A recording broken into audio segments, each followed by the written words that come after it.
Je vais vous présenter aujourd'hui mon application qui se prénomme Bonne Nuit et qui aide les personnes ayant des difficultés à s'endormir de retrouver le sommeil à l'aide de diffusion de sons comme des sons de nature ou de bruit blanc. Mon application est une page toute simple qui donne accès à 6 menus différents. Lorsqu'on clique sur un menu, une autre page s'affiche avec un minuteur et 3 sons du type de bruit correspondant. Les sons peuvent être joués individuellement du minuteur et le minuteur est très simple d'utilisation. Les heures sont à gauche, les minutes au centre et les secondes à droite. Quand je règle le minuteur sur 5 secondes et que j'enclenche un son, celui-ci s'arrête au bout de 0.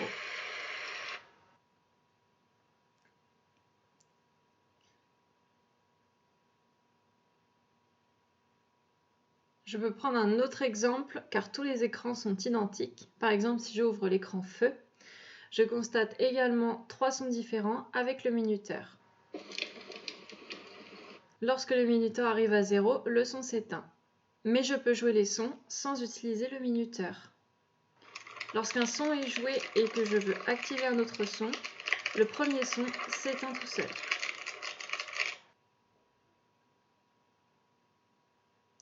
Je vous montre maintenant un aperçu de toutes les pages de mon application qui sont identiques avec seulement les différents sons qui changent.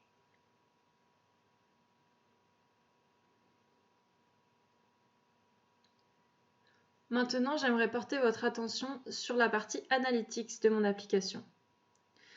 En effet, pour assurer un suivi pertinent, j'ai décidé d'implémenter une balise de suivi sur chaque page qui s'affiche, ainsi que pour voir si le minuteur est utilisé.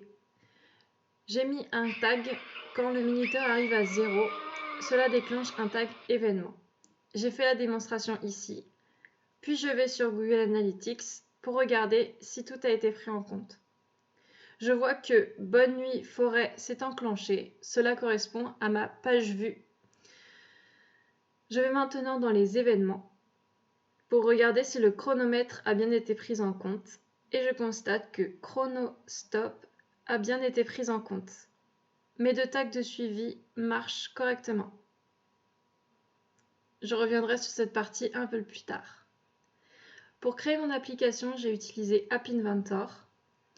Je vous montre tous les écrans qui sont codés de manière identique, sauf pour la page d'accueil.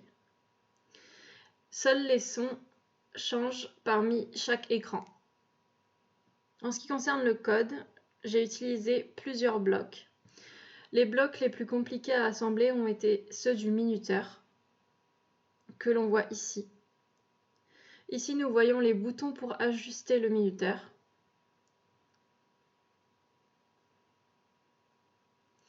Et ici, ce sont les boutons qui déclenchent les sons, qui sont identiques. En ce qui concerne le suivi, on l'a juste ici. Donc ça, c'est le suivi Analytics qu'on retrouve aussi dans le chronomètre pour suivre quand il arrive à 0. Et ici, quand le tag de la page est vu. Et ici, nous avons le bouton Revenir en arrière qui est présent sur chaque écran de l'application. Le code est pareil et identique pour chaque page, avec juste les dénominations qui varient. Pour ce qui est de la page d'accueil, on retrouve le code vers chaque page. Je vais maintenant passer rapidement sur la partie plan de marquage. J'ai retenu 3 buts pour l'analytics de l'application, à savoir le type de son le plus populaire, que je mesurerai à l'aide d'un page view pour savoir quelle page est la plus visitée, le nombre d'utilisations du minuteur pour savoir si celui-ci est pertinent. Le tag se déclencherait dès que le minuteur arrive à 0 pour savoir si l'utilisateur utilise le minuteur ou non, car il n'est pas obligatoire. Et enfin, le temps passé sur une page pour pouvoir voir au bout de 5 minutes si l'utilisateur reste sur la page ou s'il utilise l'application en arrière-plan.